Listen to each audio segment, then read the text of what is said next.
Na, ist es denn wahr? Lübt es hier doch ganz gut und das sogar auf Sickrick? Sickrick am Bernsteinsee?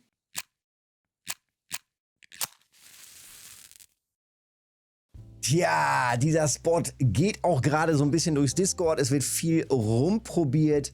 Wir haben von den Spielern, jetzt muss ich gerade noch mal eben gucken, Mummy is Coming und von Nanatan hatte ich hier auch noch mal eine Nachricht mit verschiedenen Infos. Auf jeden Fall mit vielen Infos. Komplett auch immer wieder zum Sickrick hier an der Stelle. Und die Infos sind, naja, erstmal es funktioniert. Und ich glaube, das ist mit die wichtigste Information. Sickrick hier bei kaltem Wetter an der Stelle, das ist doch schon mal, glaube ich, ein ganz wichtiger Punkt. Also, wenn sowas hier klappt, ist das doch schon mal richtig gut für die Verwendung von diesem Rig, was eben so viel oder viel zu selten eigentlich zum Einsatz kommt, aber eben in der Kombination jetzt hier gar nicht so schlecht wohl ist. Und ja, das Ganze hier komplett eben auf Himbeere. Und ich klicke mich hier gerade mal durch die verschiedenen Montagen. Ja, beim Sickrick ist es ja so, wir haben ja die Köder, beziehungsweise wir haben die Grundmontage, wir werfen aus, dass die Grundmontage liegt auf dem, oder das Blei liegt auf dem Grund. Und dann haben wir ein relativ langes Mono-Vorfach, damit es schön aufsteigend alles ist. Plus natürlich die aufsteigenden Köder, die sind natürlich auch mit dabei, also dieser Foam, dieser Schaum, der dann quasi nur diese aufsteigende Wirkung hat. Und dann, was haben wir hier? Einen schönen Zeiler. Könnte, ne? Und mit dieser aufsteigenden Wirkung sozusagen oder damit eigentlich nur einen Schwimmkörper bildet, den wir dann eben eindippen in die verschiedenen Aromen. Also wir haben hier gar nicht so viele Möglichkeiten der Köderkombination, sondern eher Möglichkeiten der optischen Kombination. Also wir können optisch eben einstellen, haben wir hier ja eher was rosafarbenes oder ist ein Leder, ne? Jawohl, 18,5er Ledercup. Jo, nicht schlecht. Nehmen wir doch gerne mit. Ja, also wie gesagt, wir stellen halt eher die Optik ein bei dem Sickrick. Das gehen wir gleich natürlich im Detail alles durch. Und diese Optik, die dippen wir ja dann in die verschiedenen Aromen ein. Und ja, im Moment hier komplett eben auf Himbeeraroma. Und es scheint zumindest, ne, es läuft. Also es sind hier konstant die Fische da. Ich habe jetzt hier angefangen, ich habe mir eine Futtermische auch zusammengebaut. Jetzt gucke ich gerade mal, ob die irgendwie großartig abweicht von den Futtermischen, die ich sehe. Feed Pellets, ja, geschreddert. Nö, es weicht tatsächlich gar nicht so großartig ab. Die Futtermische, die ich gerade drauf habe, gucken wir mal gerade nach. Himbeere als Futter, Himbeer, Mais und das Ganze in groß. Das ist die Futtermische. Und die habe ich jetzt verwendet mit der Futterrakete eben auch ausgetragen. Wir haben ja beim Sickrick keine Möglichkeit, das PVA dran zu hängen. Oder man wirft schon mal 2 Routen rein, macht das Ganze ins PVA oder in den Futterkorb, wenn man noch nicht so weit ist. Und dann schmeißt man quasi das dann erstmal raus und wirft dann also mit der dritten Route wirft man das dann aus und baut dann eben zum Schluss die dritte Route auch nochmal um. Also hier jetzt gerade ein bisschen hochwertiger von der Basis, die Rapsamen einfach mal verwendet. Himbeer geschreddert hatte ich auch noch rumliegen. Dann natürlich hier die größten Feed Pellets, die es gibt. Also das sind sehr, sehr große Feed Pellets, 1,2 und 1,6er.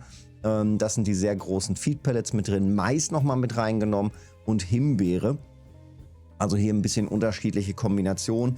Ich sehe das hier gerade bei Mummy war es so, da ist die Futtermische. Da sind dann komplett alle Feed Pellets. Es gibt noch eine kleinere Version der Feed Pellets, quasi statt Mais. Dann da nochmal mehr Feed Pellets, aber auch geschredderte Himbeere, Himbeerbasis, Maismehl als Basis, genau. Also bei den verschiedenen Basisaromen da ruhig ein bisschen rumspielen. Von Erbse bis Weizenkleie bis Mais, da kann man natürlich viel rumprobieren. Gucke ich gerade mal, ich glaube bei Nalatan war da keine Futtermische. Ne, sehe ich keine Futtermische. Aber auch da, und das ist halt der riesen Knackpunkt, bei allen Cachern, die ich gesehen habe, bei allen Beiträgen immer wieder sehr, sehr viele seltene Fische. Also wirklich eine hohe Anzahl von seltenen Fischen und bis hin zu sehr seltenen Fischen. Geisterlederkarpfen, natürlich die normalen Lederkarpfen, Goldkarpfen mit dabei. Also das scheint zumindest sehr gut hier zu funktionieren. Und das eben, solange es eben hier auch noch kalt ist. Weil wir wollen ja, da piepst es schon wieder, wir wollen ja, wenn es kalt ist, dann eben auch aktiv mit dem Sigrig rein. Denn, so die Information von RF4, also wir reden hier nicht von kalt, wir hatten die Thematik schon mehrfach, wir sind hier nicht bei kalt gleich Winter und Minusgrade, wo die Karpfen sich im Grund aufhalten, wir sind bei kühlen Temperaturen, also wir haben jetzt hier 13 Grad kühl und nicht irgendwie 25 Grad und dementsprechend gehen die Karpfen bei dem Wetter ein bisschen weiter nach oben, suchen sich noch ein bisschen mehr Sonne und dementsprechend sind die dann eben an den wärmeren Wasseroberflächen, die halt von der Sonne noch aufgewärmt werden und nicht an den ganz kalten unten im Grund. Und dementsprechend hoch ist dann eben auch das Sigrig zusammengebaut. Also mit einem Mono-Vorfach von 1 Meter, hier haben wir es, 1 Meter bis vielleicht 1,50 Meter. Ich bin jetzt hier auch bei 1,20 Meter, aber eben in diesem Bereich. Ich glaube, so 1,50 Meter teste ich auch gleich einfach nochmal. Ich habe die bloß gerade alle gleich zusammengebaut. Unter Vorfächern, wir nehmen natürlich die Feeder-Vorfächer. Hier können wir das dann einstellen. 1,20 Meter, 30, 40, 50. Gehen wir auch nochmal ganz hoch, ganz lang. Und dann können wir hier natürlich auch Variationen machen. Und zwar mit den Monoschnüren. Hier ganz unten haben wir die Braid. Das sind die ganzen verschiedenen Vorfachsmaterialien und dann kommen wir hier zu diesen Monoschnüren und hier gibt es dann auch wieder Variationsmöglichkeiten, Dark oder Wheat. Wir sind ja jetzt hier nicht im grünen Bereich unterwegs, sondern eben hier einfach nur zum Beispiel dieses US Mono 3D. Das habe ich jetzt auch gerade im Einsatz. Das sieht eben am Rig selbst so ein bisschen gelblich aus und das Teil nehme ich jetzt einfach auch nochmal komplett für die 1,50 Meter langen Vorfächer. Wir können hier, guck mal, hier haben wir 36,2. Wir nutzen das natürlich komplett aus, nehmen hier einen 38,3er Wirbel, die Karabiner damit dran und fertigen das einfach auch nochmal an. Zack, zack, zack. Und dann haben wir hier nochmal die etwas längeren Vorfächer. Also die 3 Möglichkeiten oder diese Möglichkeiten haben wir eben der Variation. Lange Vorfächer, also passend zum Untergrund natürlich die Bleie und das LED-Core. Dann aber Mono-Vorfächer nehmen und dann lange Vorfächer, weil wir wollen ja in die Oberflächen rein. Sonst macht das ja mit dem Sigrig gar nicht so viel Sinn. Und da piepst es schon. Also hier jetzt auch nochmal ein ganz anderer Punkt. 3 Variationen der Köder. Das gucken wir uns jetzt gleich im Detail nochmal an. Zack, alle 3 funktionieren. Nacheinander jetzt. Die Frequenz, würde ich sagen, ist auch ganz vernünftig, also gar nicht so schlecht. Es geht hier relativ konstant was rein. Allerdings natürlich nicht konstant hier die seltenen, sondern konstant einfach Biss. Ein Biss nach dem anderen. Da haben wir jetzt gleich nochmal den Spiegel. Ja, müsste ein Spiegel sein. Also es sieht bisher ganz vernünftig aus. Es ist auch, oder ein Zeiler, ne?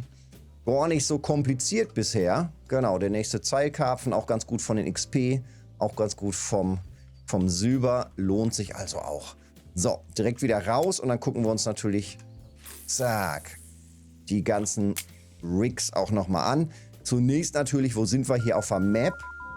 Wer es noch nicht erkannt hat, zack, hier unten sind wir in diesem Bereich. Und dann kommt natürlich immer die Frage, wohin werfen. Letzten Endes ist es fast wurscht, wohin man wirft. Ich habe jetzt gerade mir diesen Baum hier ausgesucht, der etwas dunklere. Den kann man ganz gut auch noch erkennen.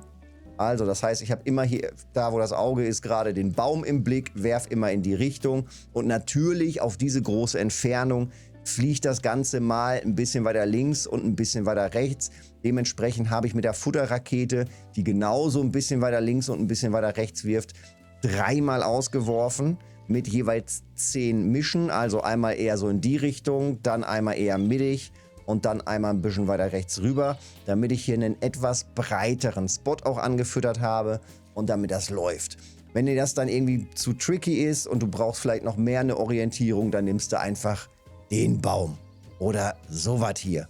Aber grob in diese Richtung sucht man sich einfach eine Stelle, einen Anhaltspunkt, ballert immer an die gleiche Stelle, immer wieder an den gleichen Spot und dann läuft das. Und wenn du denkst, ja Mensch, irgendwie lübt das hier an der Stelle nicht so richtig, dann nimmst du dir einfach einen anderen Baum, peilst den an und immer wieder drauf. Die Frage nach der Richtung kam mehrfach.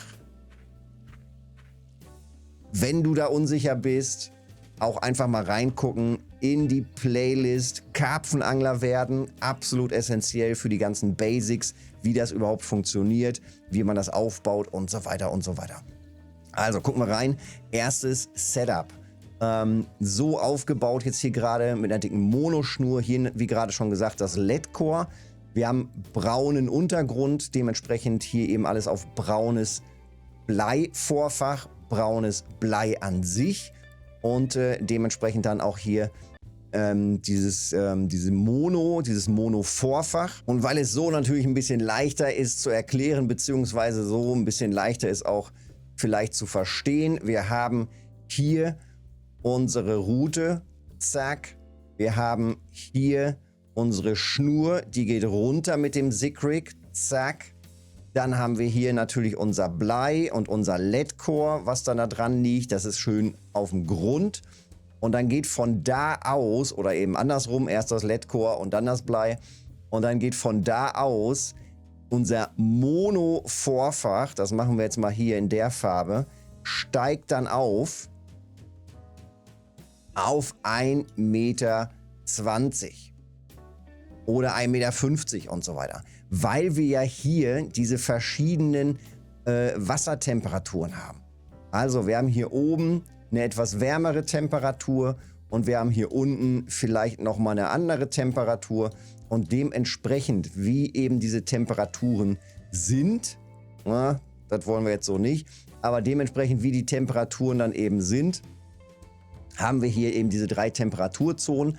Und wenn wir eben hier oben reinkommen wollen in die etwas wärmere Temperaturzone, müssen wir dann eben mit unseren Boilies da in diesem Bereich rumhantieren. Zack, zack, dann kommen da die Köder dran und dann schwimmen die damit auf. Das ist halt die Idee vom SICK-Rig. Man könnte hier natürlich genauso auch mit einer anderen Route sich hinstellen und sagen, okay, ich möchte hier jetzt nicht mit dem SICK-Rig, ich möchte hier vielleicht mit der Match-Route hantieren. Dann machst du hier einfach das Gleiche mit der Match-Route, nur andersrum. Dann hast du quasi hier die Match und gehst dann da andersrum nach unten und sagst, ja geil, ich mache hier einfach das Angeln Reverse SICK. Also wir gehen einfach genau in die andere Richtung, von oben nach unten, auch durchaus eine Option. Deswegen wurden ja auch jetzt diese Änderungen vorgenommen an den Posenmontagen, dass man eben jetzt auch besser einstellen kann mit Boilie, in welcher Höhe man unterwegs ist. Also auch durchaus eine Option, dass man hier jetzt an dieser Stelle tatsächlich dann vielleicht auch mal das Ganze auf Matchmontage probiert und dann eben auch hier komplett auf Himbeere. Ich ziehe jetzt hier nochmal eben raus und dann gucken wir uns jetzt gleich die ganzen Montagen nochmal kurz an. Wie sind die Köderkombinationen mit dem Foam? Und ich glaube, dann haben wir auch alles. Also komm raus hier. Ein Brocken nach dem anderen. Bisher bei mir noch kein seltener. Aber ich bin ja auch erst seit ein paar Minuten hier. Von daher mache ich mir da überhaupt keinen Stress. Selten heißt halt selten. Sonst wären sie ja nicht selten. Wenn wir ratzfatz die Taschen damit voll machen, nur weil andere Spieler vielleicht seit 3 Stunden oder länger an einem Spot stehen und die besten Highlights dann posten. Man sieht das auch gerne im VK oder so. Dann, wenn man da mal auf die Zeiten achtet, dann sieht man zum Teil 12 Stunden so ein Cacher. Und die Fische seit ja, wie gesagt, einen ganzen Tag geangelt und dann werden da die Highlights gepostet. Und dann lässt man sich natürlich schnell irritieren und denkt sich, boah, geil, jetzt fange ich mal eben schnell hier die dicken Karpfen. Ist halt meistens nicht so, ne? Da steckt eben ganz, ganz viel Geduld dahinter und ganz, ganz viel Zeit, vor allem auch viel Wissen um die verschiedenen Spots, was und wie und wo funktioniert. So, komm ran, Mignon. Wir wollen in die Sets reingucken. Nächster Leder. Ne, nächster Zeiler. Bin ich ganz zufrieden mit. Also wenn ich jetzt hier schön meinen Kescher füllen kann mit Zeilkarpfen, ist das richtig, richtig gut. Wie gerade schon gesagt, XP-mäßig, silbermäßig. Passt das? Ja, guck mal hier, 14 Kilo. 14 Kilo, Happy Hour natürlich auch noch mit dabei. 53.000 für so einen Fisch. Und es läuft schon wieder los hier. Unangenehm aber auch. Zack, raus mit dir. Bremse passt soweit, jawohl. Zack, und direkt der nächste hier. Jawohl. Na, der aber jetzt nicht ganz so groß. Aber es passt doch schon. Nächster Zeiler. Ja, krass.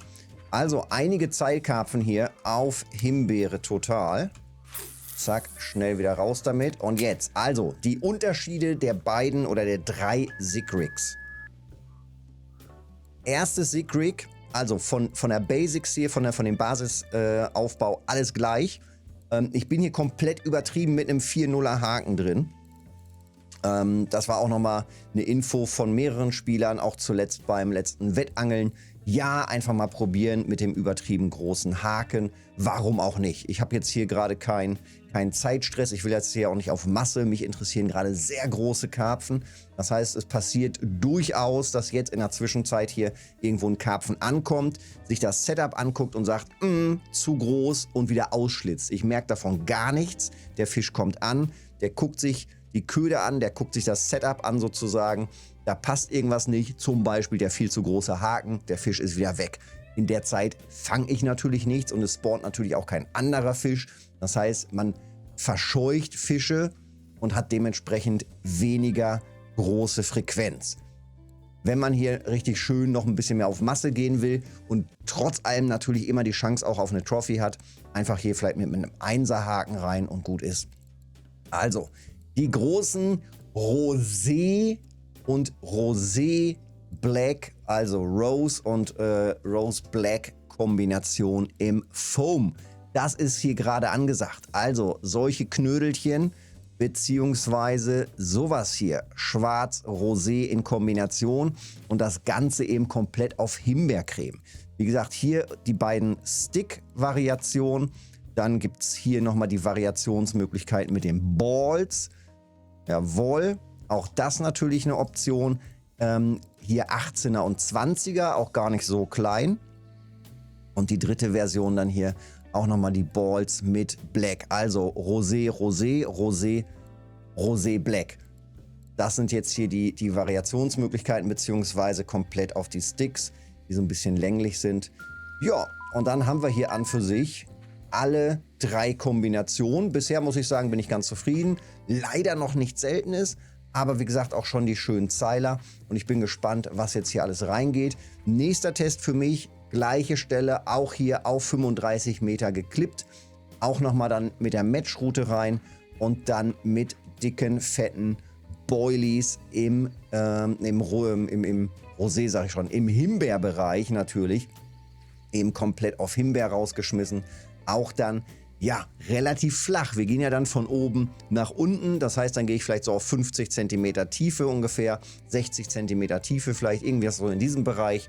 Und dann bin ich da auch in diesen wärmeren Wasserschichten. Solange das Wasser an sich so kalt ist oder so kühl ist, sind wir dann eben mit diesen Versionen, glaube ich, ganz gut unterwegs. So, ausgiebig hin und her zum Sig am Bernie. Toi, toi, toi, dass es für dich klappt. Dankeschön nochmal an die ganzen Angelkollegen hier aus dem Discord, aus dem Livestream-Chat. Wenn du dabei sein willst, montags, mittwochs und freitags, eigentlich täglich live ab 19 Uhr rein hier ins Game. Petri Lümmels, Daumen da lassen, Kanal abonnieren. Hilft mir mega, wenn es dir geholfen hat hier mit dem Video. Freut mich. Danke dir. Bis zum nächsten Mal.